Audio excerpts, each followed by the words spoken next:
Bharatiya Janata party के युवा नेता एमओएस होम हर्ष संघवी इस वक्त हमारे साथ मौजूद हैं। जैसे जैसे चुनाव की तारीख नजदीक आ रही है, प्रधानमंत्री नरेंद्र मोदी पर हमले बढ़ते जा रहे हैं। ओवैसी कह रहे हैं कि नरेंद्र मोदी मुख्यमंत्री से प्रधानमंत्री बन गए, ना तो 15 लाख रुपए दिए और ना ही नौकरियां दी। मोदी जी को सबसे पहले ये देश के युवा नागरिक होने के नाते मैं उनका आभार मानता हूं। मोदी जी, आपने कई गरीबों को जो सालों से आजादी से ये सपना देख के बैठे थे कि वो झोपड़े में से पक्के मकान में जाएंगे, आपने उनको लाखों रुपए के मकान दिए प्रधानमंत्री आवास के नाम पे। मोदी जी को मैं आभार मानना चाहता हूं। मेरे देश के मध्यम वर्ग और गरीब परिवारों को छोटी छोटी बीमारियों में जब उनकी सालों की बचत खर्च करनी पड़ रही थी, मोदी जी आपने उनको 5-5 लाख रुपए के आयुष्मान भारत के कार्ड दिए हैं। ये आयुष्मान भारत कार्ड की वजह से आज मेरे ये मध्यम वर्ग और गरीब परिवारों को कोई भी बीमारी होती है, साहब छोटी सी नहीं बड़ी सी बीमारी में भी वो कार्ड रखता है, स्वमान से अपना कार्ड रखता है, मुफ्त में ट्रीटमेंट कराता है। मोदी जी का मैं आभार मानना चाहता हूँ। ये किसान जो रात दिन मेहनत करते हैं, वो किसानों के बैंक के अकाउंट में किस प्रकार से पैसे मिलते हैं वो किसानों से मिलना चाहिए। कहते हैं ईडब्ल्यूएस कानून एक धोखा है, गरीबों के लिए धोखा है, आदिवासियों के लिए धोखा है। पार्लियामेंट में कहते हैं उसका विरोध भी कर चुके हैं। आप ओवैसी जी को जानते हो या नहीं? ओवैसी जी मात्र और मात्र समाज को भड़काने का काम करते हैं। हम सभी समाज को साथ में लेके देश के विकास का काम करते हैं।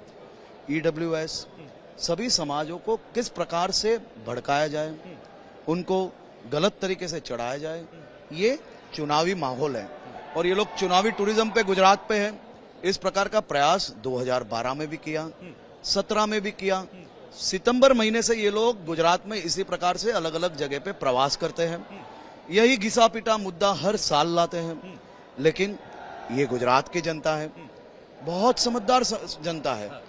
दिसंबर के महीना में उनके बिस्तर बांध के वापस उनके गांव भेजने की जिम्मेदारी गुजरात की जनता ने ले ली है। सूरत जैसे इलाकों में कहा जा रहा है कि शायद अब त्रिकोणीय मुकाबला हो सकता है, आम आदमी पार्टी एक चैलेंजर बनके उभरेगी। क्या कहते हैं आप?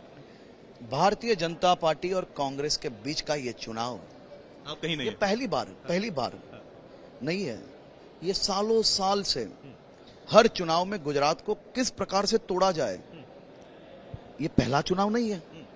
गुजरात की जनता को किस प्रकार से बदनाम किया जाए, मेरी गुजरात की धरती को किस प्रकार से बदनाम किया जाए, ये प्रयास सालों साल से कर रहे हैं। कभी किसी नाम से, कभी दूसरे नाम से। कांग्रेस होती है, निर्दलीय होते हैं, अलग अलग लोग हर वक्त इकट्ठे होते हैं।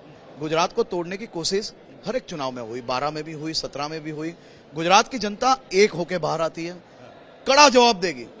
8 दिसंबर को मैं आपको बोल रहा हूं, ये जो मंदिर भटक रहे हैं ना, इनमें से एक भी व्यक्ति 2027 तक दिखेंगे नहीं। आप पता है क्या कह रही है कि वो प्रॉमिसेस लेके नहीं आ रही है भारतीय जनता पार्टी की तरफ, वो तो गारंटी लेकर आ रही है। चाहे वो युवा वर्ग है, चाहे वो ओल्ड एज के लोग हैं, चाहे वो आदिवासी लोग हैं, सबके लिए, वो चाहे किसान लोग हैं, सबके लिए गारंटी लेके आ रही है। और उनका जो गवर्नेंस का मॉडल है वो दिल्ली से होते होते पंजाब होते होते अब गुजरात आने वाला है। मैं तो आपको एक जागरूक पत्रकार के नाते मैं आपसे ये विनती करता हूं कि एक नेता के बदले आप उसका जवाब दो, जिसके पास कोई सत्ता नहीं है, जिन्होंने जहां जहां सत्ता प्राप्त की है, इनमें से कितने वायदे उन्होंने पूर्ण किए, क्यों सरकारी कामों में जो लोग जुड़े हुए हैं पंजाब में, इतिहास में पहली बार ऐसा हुआ होगा देश में कि उनका पगार लेट हुआ।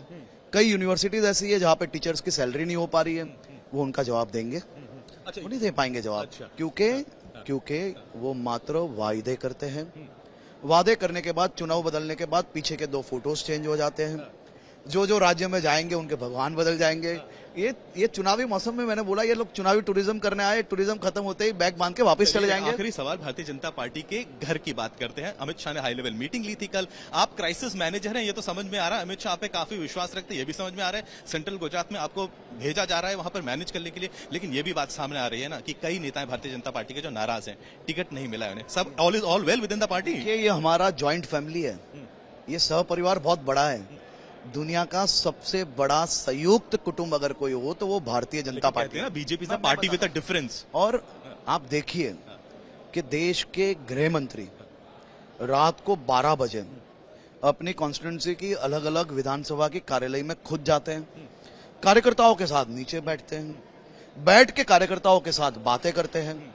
ये देश के गृह मंत्री, आप सोचिए आज से पहले कभी आपने कोई गृह मंत्री ऐसे देखे हैं कि जो विधानसभा के चुनाव में खुद की कॉन्स्टिट्यूंसी के अलग अलग कार्यालय में कार्यकर्ताओं के साथ 2-2 बजे तक बैठे।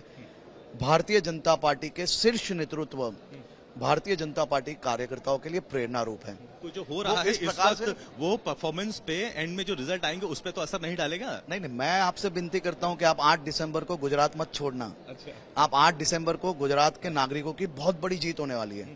और ये चुनाव भारतीय जनता पार्टी और सब पार्टियों के साथ नहीं है। ये चुनाव गुजरात की जनता को नुकसान पहुंचाने वालों के सामने का है। ये चुनाव में भव्य विजयी गुजरात की जनता की होगी और गुजरात की जनता की जब जब विजयी होती है तभी भारतीय जनता पार्टी के एक एक कार्यकर्ता की विजयी होती है। बहुत बहुत शुक्रिया सर, बहुत बहुत शुक्रिया।